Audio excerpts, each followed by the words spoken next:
অসংখ্য মানুষ জীবনে মনে করে খাইয়া পয়রা ভালো আছি, বউ বাচ্চার সংসার নিয়ে জিফুত নিয়া এই মোটামুটি খাইয়া পয়রা, একটা ছোট ঘর আছে, একটা নিজস্ব গাড়ি আছে, রাস্তার পাশে একটু জায়গা আছে, ছেলেগুলো বর্তমানে চাকরি ব্যবসা ট্যাবসা করতেছে, মেয়েগুলো ভালো জামাই দেখে বিয়ে দিয়ে ফেলছে।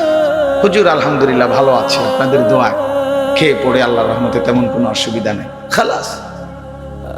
জিন্দেগির মাকসাদ, পৃথিবীতে আসার উদ্দেশ্য অর্জন হয়ে গেছে। উনি পৃথিবীতে আসছিলেন ছেলেগুলোকে চাকরিজীবী বানানোর জন্য, ছেলেদের চাকরি হয়েছে। ওনার দুনিয়াতে আসার উদ্দেশ্য ছিল মেয়েদেরকে বিয়ে দেওয়া, মেয়েগুলো বিয়ে দিছে। দুনিয়াতে আসার উদ্দেশ্য ছিল রাস্তার সাথে 4 শতক জায়গা কিনা, তো কিনা হয়েছে। দুনিয়াতে আসার উদ্দেশ্য ছিল একটা গাড়ি কিনা, আলহামদুলিল্লাহ গাড়িও কিনছে। 4টা রুমের একটা বাড়ি করছে, 2টা বাথরুম, ভিতরে টাইলসওয়ালা বাথরুম। এখন আর বাইরে পেশাব করতে যাইতে হয় না, এখন টাইলসে পেশাব করে এবং ঘরের ভিতরে। আল্লাহু আকবার, কত বড় কপাল না, সৌভাগ্য, নিয়ামত। এখন নিয়ামত, টাইলসে ঘুমায়, এটা ওনার জীবনের বড় অর্জন।